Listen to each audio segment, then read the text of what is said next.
Welcome to the Intentional Encourager podcast, where each episode brings you compelling conversations and stories designed to entertain, enlighten, and encourage. And now here's your host, Brian Sexton.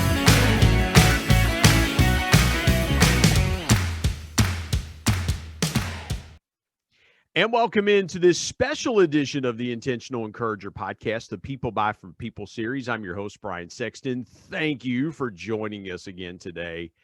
And this book, this podcast has been enriched by this guest that I have sitting with me right here. He is so freaking brilliant that one of his quotes was put on the back cover of People Buy From People. And when you pick up your copy of People Buy From People, you will see this freaking brilliant guy on the back cover. He is the founder and president of SpearPoint Solutions. He is the host of the YouTube show, What's the Big Idea? And I highly recommend you get connected, if you're not connected, with Bob Sager. You can find him on LinkedIn at Bob Sager, S-A-G-E-R, but you can find him here right now on this special edition of the Intentional Encourager podcast. Bob, I did it again. I said Bobcast. I did it. I don't know why I've done that. When you were on the first time with me on the Intentional Encourager podcast, I said the Bobcast. But maybe when you're on anything, it's the Bobcast. So welcome to this special edition, my friend. Well, Brian, it's my pleasure to be here with you. And I was just thinking the same thing, that it is the Bobcast when I'm on. You have done, listen, the reason that I wanted to have you talk about the chapter Memorable is your tagline on LinkedIn, the hashtag freaking brilliant. And you go into that story on the Intentional Encourager podcast. I would highly recommend you go back and listen to Bob's podcast, the Bobcast. Yeah, the Bobcast. Listen to the Bobcast and do that. Bob, let me ask you this. How memorable have things been for you since you came up with that tagline and began using it on your social media platforms? Well, I can tell you, I do a lot of interviews, and almost to a T, to a person, I should say, people bring that up, right? They try to weave that freaking brilliant phrase into the conversation, and it's interesting. And I don't want to discourage people from going back and watching that other episode, because I think we brought it in that episode. I think there are some nuggets there, Brian, but as strange as it might sound, it's not really mine. And when I say it's not really mine, I procured it, but my wife is the one that came up with that. And I would encourage people to go watch that episode so that they can hear the entire story. But when she came up with it, my jaw dropped. And so I knew it's just one of those moments. Right, one of those moments where you just flat know that is golden. And so I said, yeah, I'm using that. And how she came up with it, well, I won't spoil it. I want people to go watch that the previous episode that we were on together, and because I don't want to discourage them from watching it, because I think there's a lot of value there.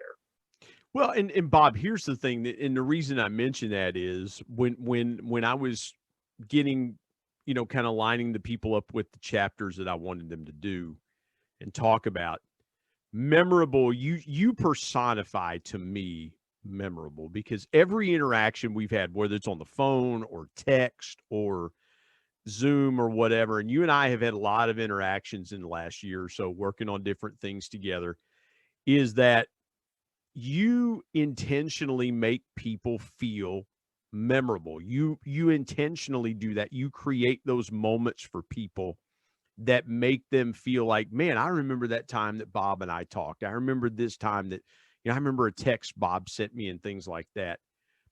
Where did that come from in your life where you just began to see the value of creating those memorable moments for people in your life? Well, look, early on in my career, I was not that way, right? I wanted to be memorable for me. And, but the problem with that is is people don't really care about you. They care about themselves. And so if you want to be memorable to them, you've got to make them feel better about them. And I learned that as a lesson of effectively dealing with people, that you've got to make them feel important. And look, when you study some psychology, you realize that that is a pressing need, which is unsatisfied in a lot of people's lives. And so by making others feel important, frankly, you're going to be more successful. And you know what I found though, Brian? I found that making other people feel good about themselves, making them feel important, makes me feel good. And so it's a win for everybody involved. So why not do it? Yeah.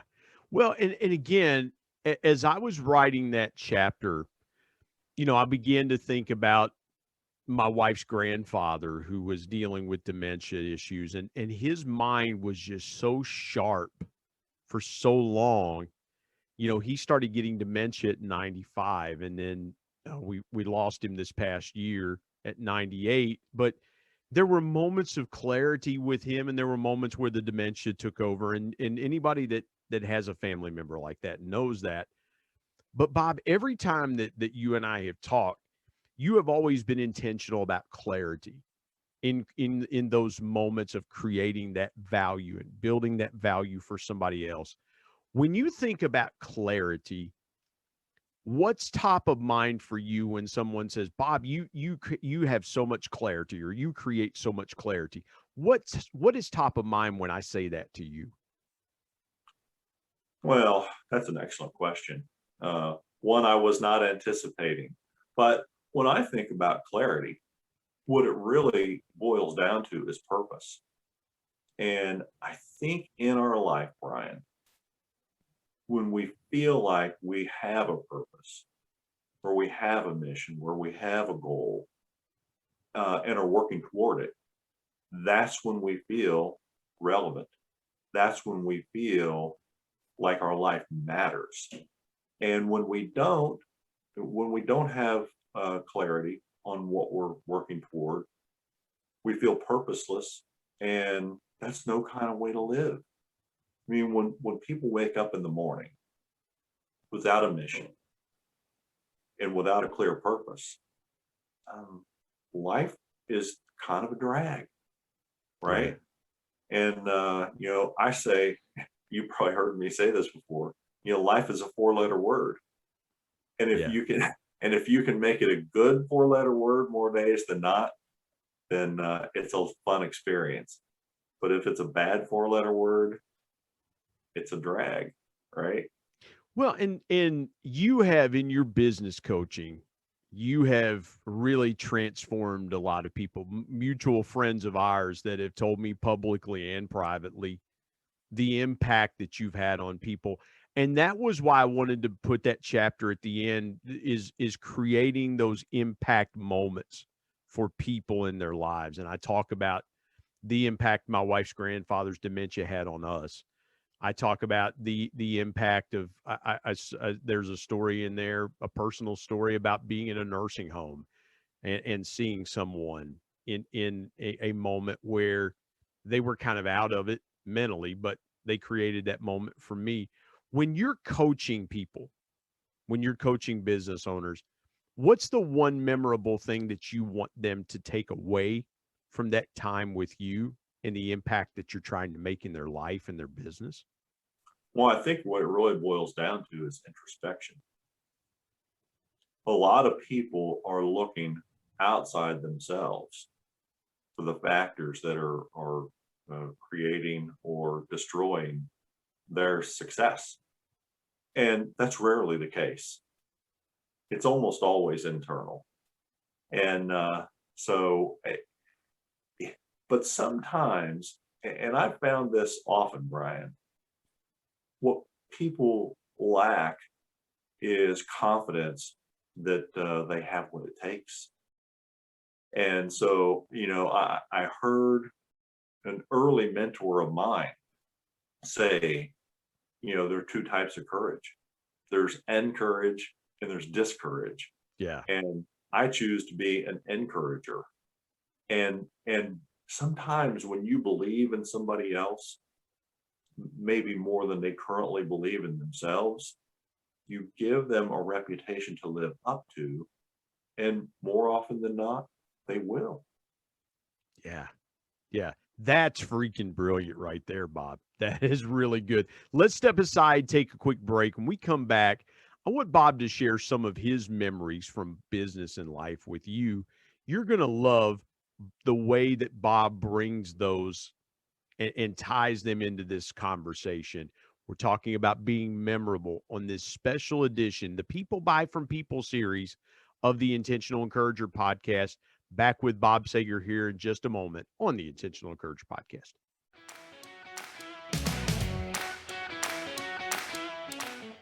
Hey everybody, Brian Sexton here. I want to tell you about our sponsor, SEO National. SEO stands for Search Engine Optimization. Now, what's that, you might say? Well, search engine optimization helps you show up higher on search engines in front of paying customers for words that you as a business owner can monetize. What a great concept. SEO National is owned by my good buddy Damon Burton, who's been a guest here on the Intentional Encourager podcast. Not only has Damon and his team worked with businesses of all sizes, from e-commerce startups to NBA teams and Shark Tank featured businesses, but more importantly, Damon and his team are about transparency, trust, and providing lifetime value. So much so that he still has his first customers after opening SEO National 14 years ago. Let me give you some intentional encouragement and call Damon and his team today at 855-736-6285 or go to www.seonational.com and get a free quote.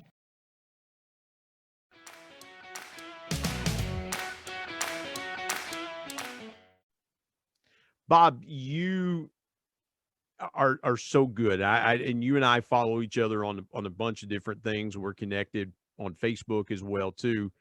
You like to bring up memories of music, and that's what you and I have a lot of that in common.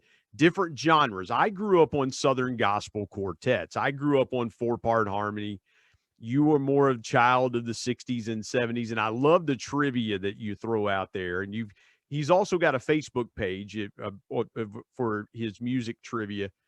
When you think about the memories that you have growing up around music and things like that, what comes to mind for you around those moments in music? Because there seems to be, when you, forgive me for being a little long-winded with the question, when I see that post or something that you post like that, I know that something has sparked something inside of you, and then you posted about that. Well, what I have found is that music speaks directly to our emotional core. And I didn't realize that for really, I think it was probably less than 10 years ago that I realized that. And that's why music is such a powerful force. And because of that, music sort of becomes the soundtrack of our life. And so moments in our life we can recall because there was a certain song playing. And when that song pops up again, and I found this, by the way, in asking some of the music trivia questions, I'll have people message me and say, listen, I so appreciate that question about whatever the song was, right? Or whatever the artist was, because I then went and listened to that song. And it took me back to a joyful time, right? Or it took me back to a time of transition, or whatever it happened to be. And so music is a very powerful force. And as a musician, or at least as somebody who plays music, it's been a huge part of my life. And so I just so enjoy it. And I like making other people's lives better. And by asking those trivia questions on, I call that my fun hobby, on my music trivia Facebook page, I just so enjoy the engagement and knowing that is going to positively affect people. Well, you and I were having an interaction back and forth, and you had asked a question about Billy Joel, and I said, hey, I got one for you. Which one of his wives grew up in West Virginia? And it Right. was his last wife that grew up in Milton, which is a neighboring town of ours. And she went to high school in Huntington at a Catholic high school. And so that's kind of our claim to fame. But you talk about songs sparking memories. And several weeks back, we had the Super Bowl was at the time we record this. And I said to my wife, I found myself that day YouTubing the Whitney Houston Star Spangled Banner from 1991. We were in the Gulf War at that time. I was in college at that time. And I told her, I said, there has to be something that at every Super Bowl, that's the national anthem that gets played. Because I watched it, Bob, and I got chills all over again, seeing that moment where there was a lot of things in our country. But Whitney Houston, to me, so flawlessly executed that. I mean, it was brilliant. It was just absolute brilliance. And I said, there should never be another national anthem at a Super Bowl played but that one. And then there's another one. And again, there've been great renditions.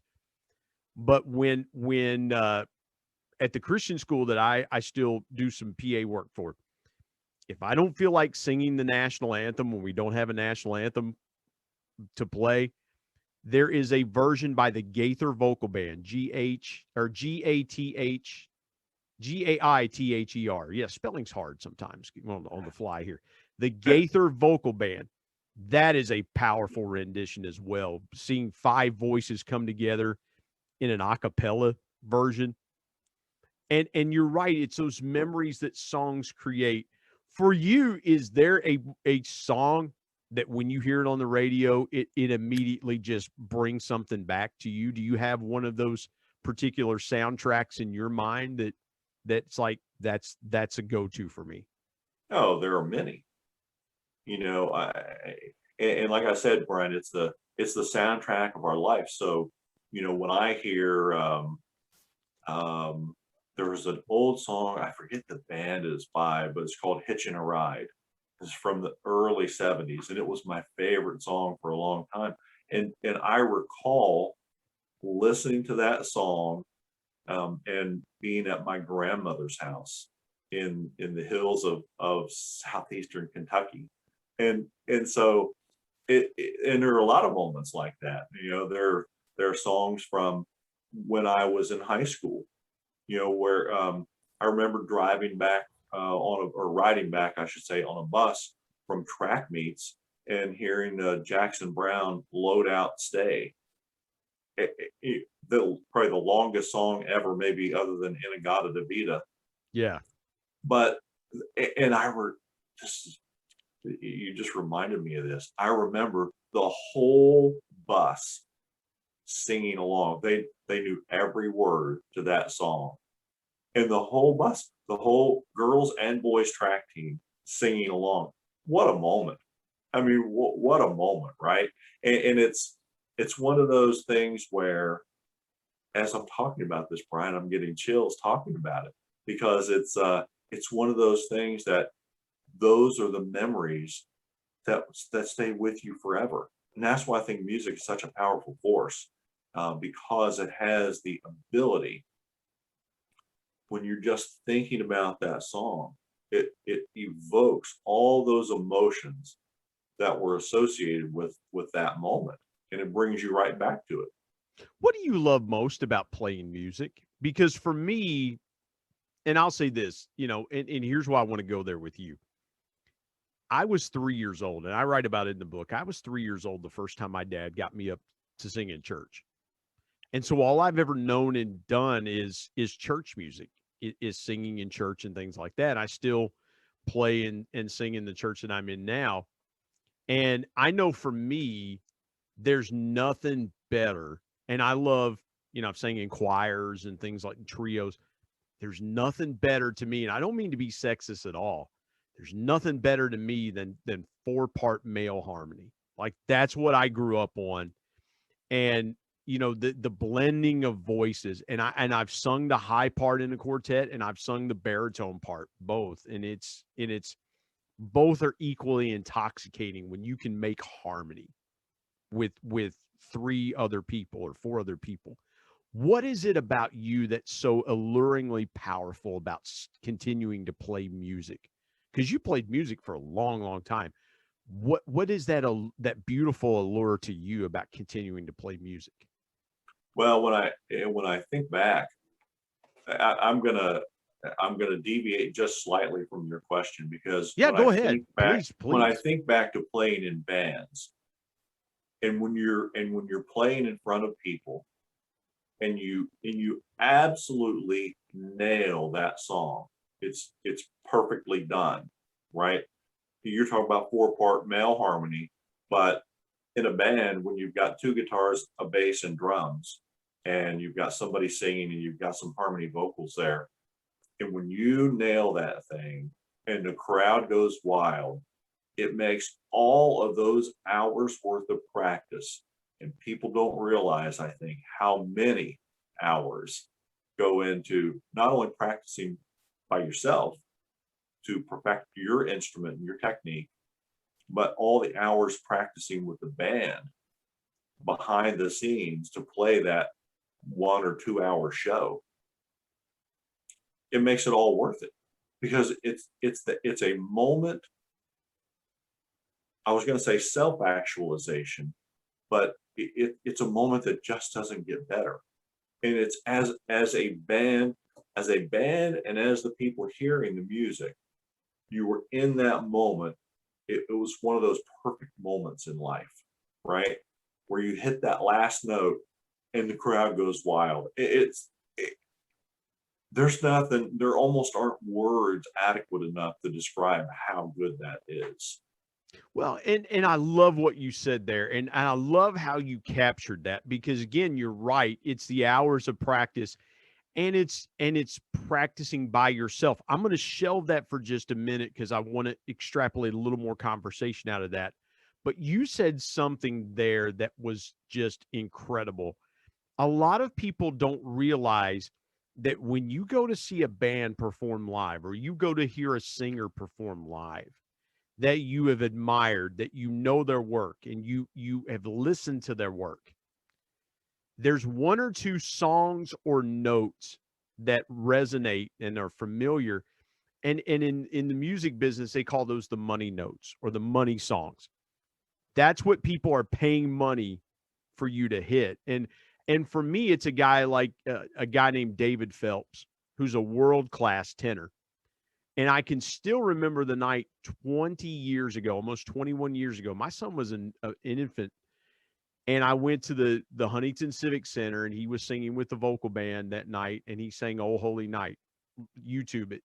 He hits a high F sharp that's just off the charts for a man to be able. And I'm sitting there, and Bob, it's a blowback moment. You've been in concerts where you've literally been blown back by the power of what you just saw, whether it's a guitar solo, whether it's the money note or a song that just blew you back. Did you ever have nights performing that you felt that internal blowback yourself of, man, what we just did was, we've never done it that way before. We've never performed that way before. Is there a memory that comes to mind where that moment existed for you on stage performing? Well, I think there's more than one. But I mean, when you play enough shows, and from the singing that you've done, when you play enough, there are just going to be days where you're a little bit off, right? But on the other end of the spectrum, there are days where it's kind of like athletes talk about being in the zone, right? Being in flow. And there are shows where it wasn't just one song. It's like every note of every song just went perfectly. I as I think about this, you're evoking some good memories. We played where I live in Ohio is in Butler County, and when I was a teenager, the Butler County Fair had a talent competition, and I remember playing there, and and they had everybody in every music category sort of mixed together. And we had a 4-piece band at that time, 2 guitars, a bass, and drums. And we played 2 songs. Our repertoire was not all that big. I'm like 15 or 16 years old, and we played 2 songs, and then there were some other bands, and we did not realize that all these people that knew us from school had packed this place. And and and after these other performers were through, it was almost like was like the crowd was out of control chanting for us to come back to the stage and play another couple of songs. And so the organizers, and we were done, right? I mean, Yeah. we hadn't packed all of our stuff up yet, but we were done. And the organizers of the talent competition came to us and they said, "Listen, guys, you're going to have to go back and play another song. Otherwise, these people aren't going to go anywhere." And so I remember that encore. It was almost like a blur, Brian, Yeah. but I remember that encore, and I mean the crowd going nuts. And that was one of the first times that you sort of realized what could happen as a musician when you performed well. Yeah, thanks for bringing that memory back, No, 'cause that I hadn't I thought about that in a while. no, that is such a good memory. I want to park on something here. Let's take a quick break. And I want to park on something that you were talking about just a minute ago about practicing every day. As we bring this conversation home, that's what will help make you a memorable connector is the power of practice. I want Bob to hit on that. We'll be back in just a moment on this special edition, the People Buy From People series of the Intentional Encourager podcast with Bob Sager. Back in just a moment.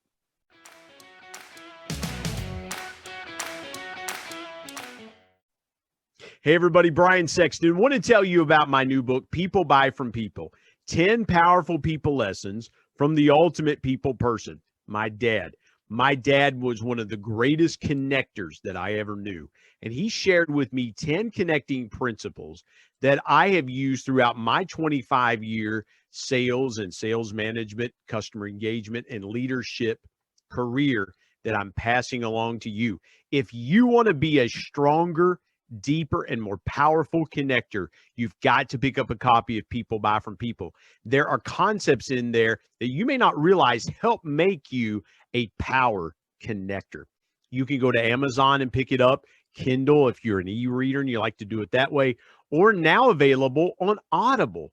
And there's one other way you can get a copy of People Buy From People. You can get one from me and I'll sign it for you. You go to intentionalmediaandpublishing@gmail.com and send me an email, and I'll share with you the link on how you can get a signed copy. You can buy a signed copy directly from me. Again, People Buy From People. If you want to connect like never before, pick up your copy today of People Buy From People. And now let's get back to more great conversation here on the Intentional Encourager podcast.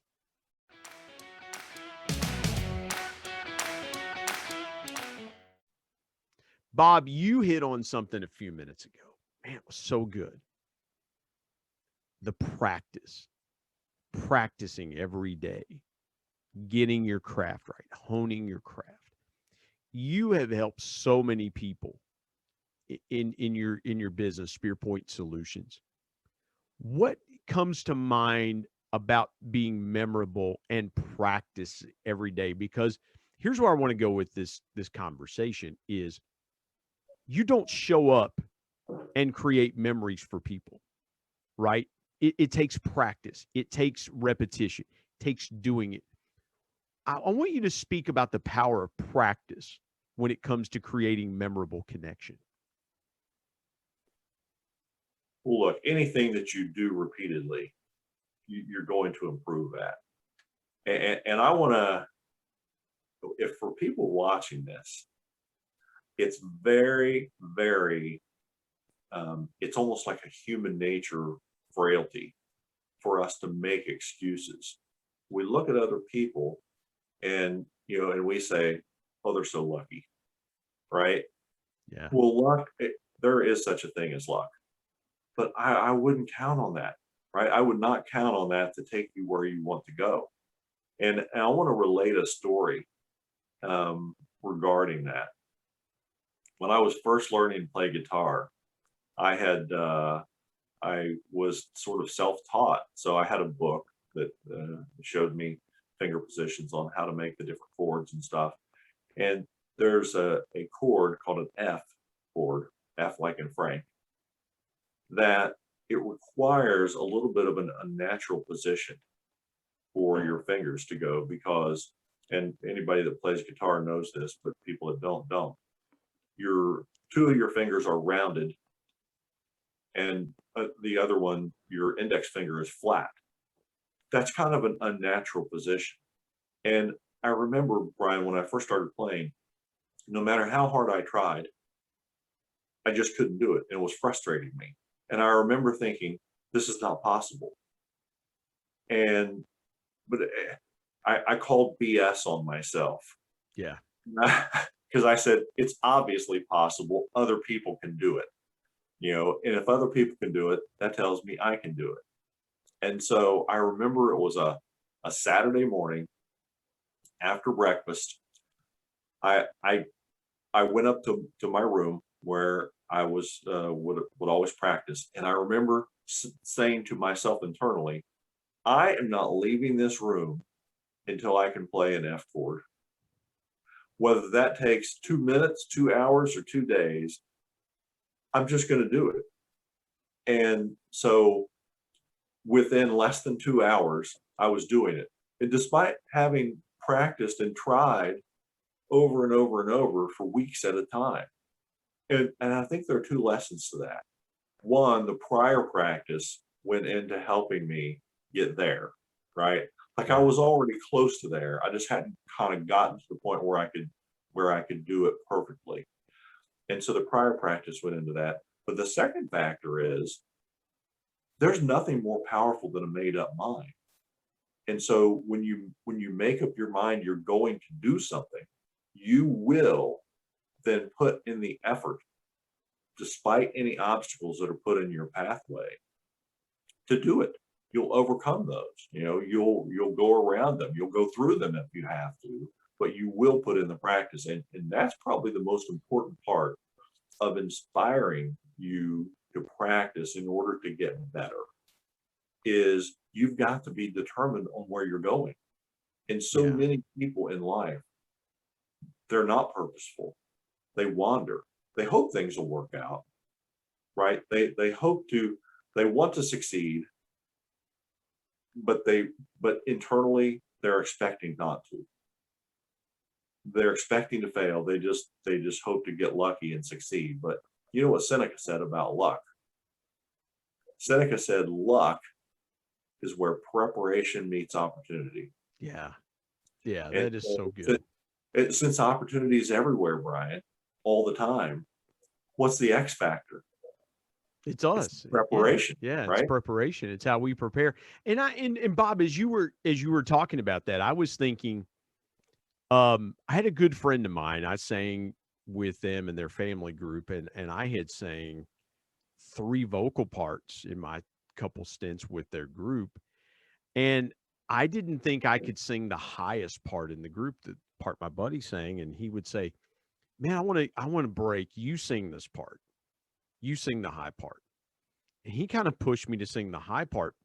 Then when I left and we were doing our own thing, the higher parts, because I started to go, I can hit that note.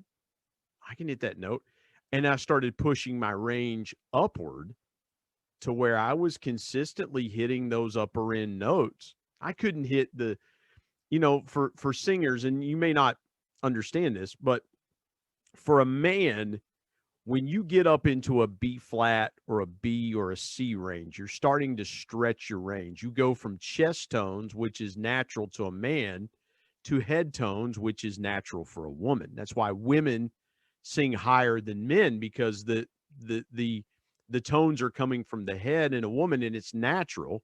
And for a man, the tones come from the chest, which is more natural. That's why men have deeper voices. And so I was pushing myself into those head tones initially, but then those head tones became natural and I could bring them from the chest and hit those notes consistently. And it's the power of practice. And doing that, when you practice good connection, Bob, let's pivot here for a second. You are a strong connector. That's one of the reasons that I wanted to have you be a part of this, and you were so gracious to do it. When you think about the memorable connections that you've created in your life, how important was the power of practice to you in creating those memorable connections? Oh, extremely. And I'll tell you why, Brian, because in a lot of ways, doing that doesn't come naturally, right? We are, as human beings, we're wired to survive and to thrive. And that means we have to care about ourselves.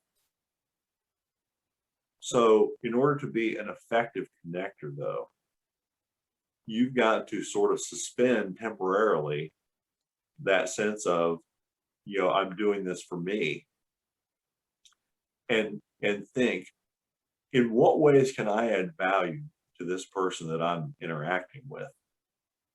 And when you do that, that's where the magic realm comes from. Because when you do that, when you sort of put yourself and your ego aside temporarily and focus on what you can do for others, it's like a circulatory system. Everything that you put out into the world ends up circling back to you anyway.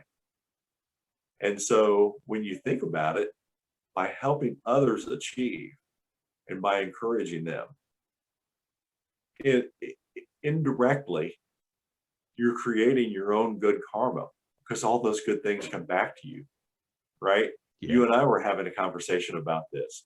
And we were talking about how, these good things, when you are helping other people like that and adding value to them in whatever way you can without a quid pro quo mindset. It's not a trade-off, right? It's not, I'll do this for you if you'll do this for me. It's, I'll do this for you. And then all of a sudden, by doing that, good things start coming to you seemingly out of nowhere. Yeah. And it's so important to understand that. And once you do, you enthusiastically add value to others whenever possible. Take me through the most memorable connection that you made with somebody other than a spouse or children, family, things like that. What's the most memorable connection that you made that had the most impact on your life? Well, I don't know if this is necessarily the most one, but it's one that comes immediately to mind. There's a mutual friend of ours named Kristen Cherry. And I recall when she was first, this is several years ago now, when she was coming up with her UMAP program. And that UMAP book has been out on the market, I think, for 2.5 years, and it's still an international bestseller in multiple countries around the globe. But when she had come up with that originally, she and I had a conversation. I had talked with her about a few things. She alludes to that conversation in the foreword to her book, Maximize 365, which is a new release of hers. Yeah. But she has told me on more than one occasion, you saw it before I did, how big a success this was going to be. And part of that came from, I do an elite business success group a couple of different times through the year or throughout the years. And she was a member of that very first one. And I remember talking to her as a result of her being part of that group. And I remember telling her how enormous that what she was doing with UMAP was going to be because of the impact it had on others. And so, that's sort of a full circle kind of thing for her too, that she wanted to have success for herself, but through her experience, she realized that that was the only way to do it. was to really add impact and value to others.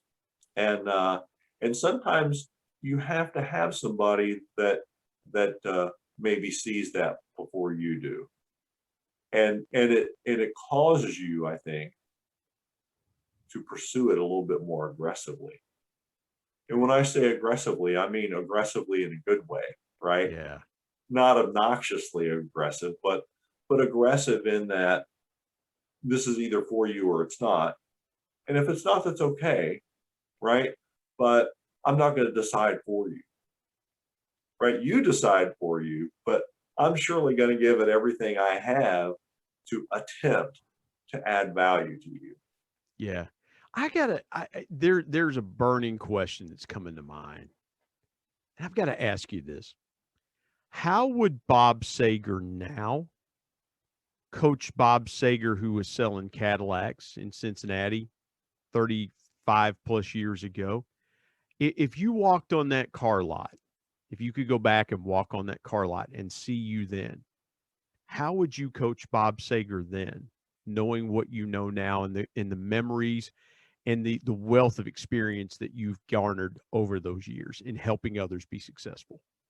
Oh, yeah. First of all, I was a scared kid, right?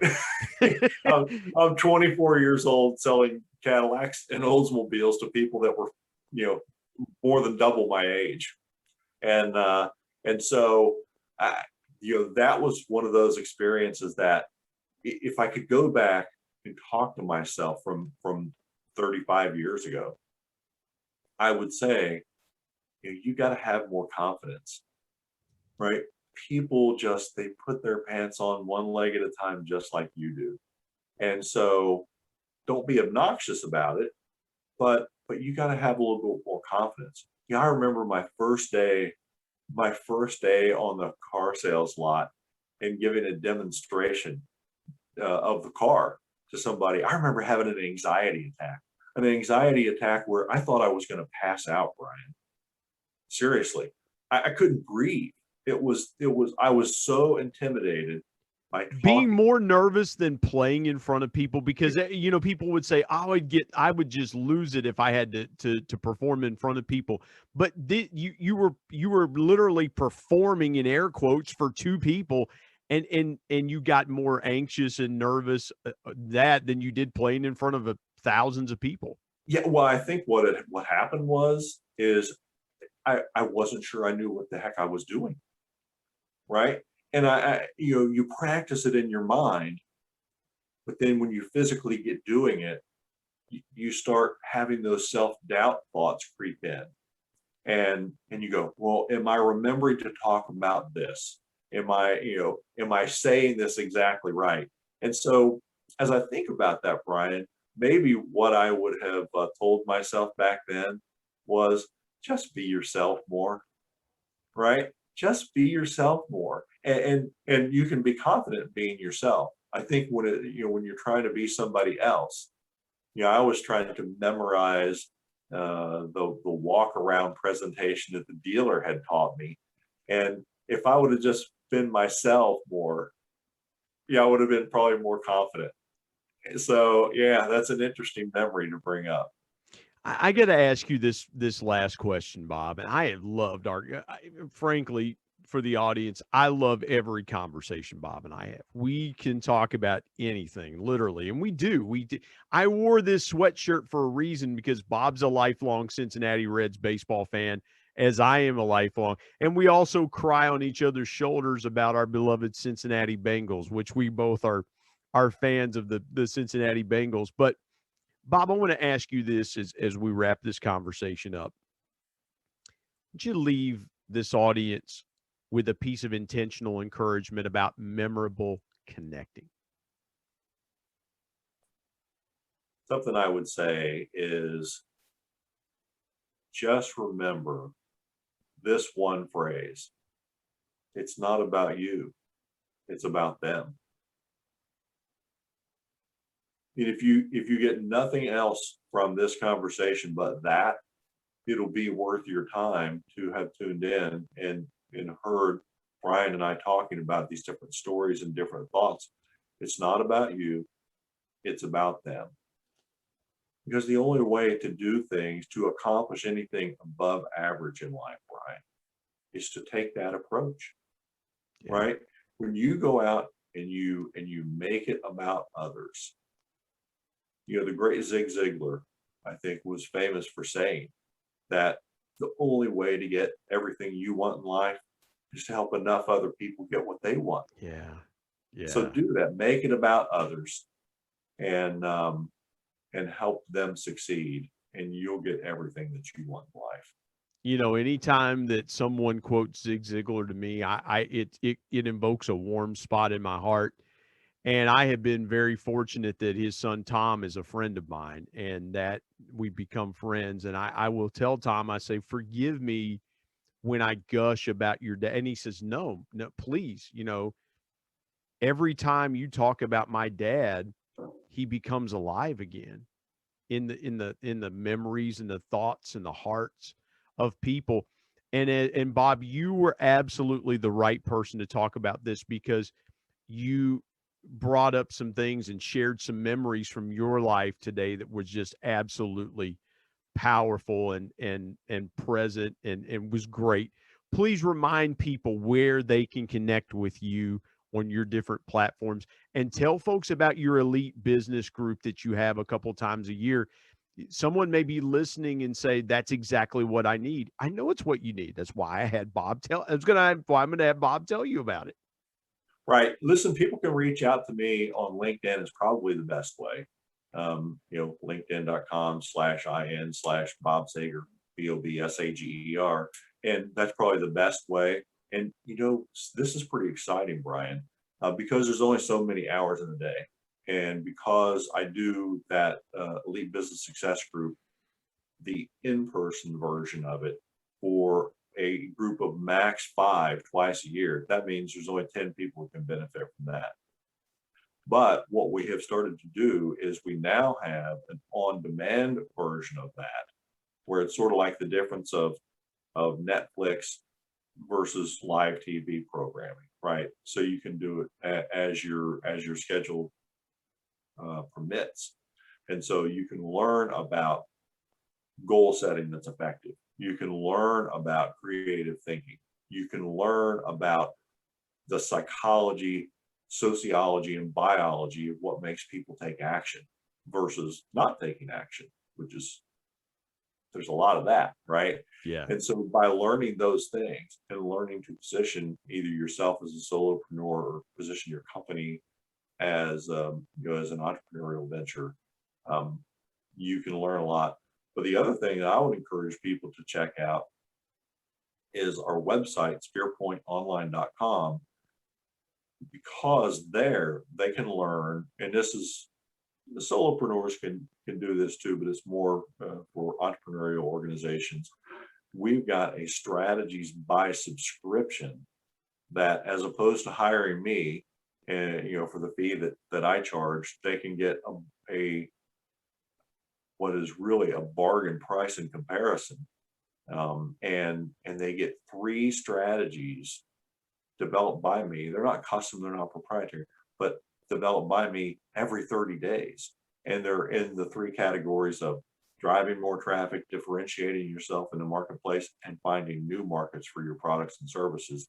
And that is a pretty big deal too. When 90% of companies that start today are going to be out of business in 5 years, Yeah. you better find something that's going to have you not be one of those, but rather, one of the 1 out of 10. And don't forget his game show for business. And this is awesome. Don't forget, what's the big idea? That's gold right there, because again, it pits business people against other business people, and it's you've got to watch it as a contestant. You've got to watch it. And I'm honored that Bob used my voice for the beginning of the show. I still have not sent him royalty checks. It was me that pays him to let that happen. But check out What's the Big Idea, that on YouTube, correct? What's the Big Idea? Actually, what I would encourage people to do is we have a website where all the current episodes are there. And it's what'sthebigideashow.com. What'sthebigideashow.com. You got to go check that out. It's fascinating. Bob keeps it moving, and it's different and it's unique, like Bob, and it's freaking brilliant. Bob Sager, you are absolutely the best, my friend. I am so grateful for the time today, and thank you for joining me on this special edition, the People Buy From People series of the Intentional Encourager podcast. Great to be here with you, Brian, and I hope your listeners and viewers get a ton out of it.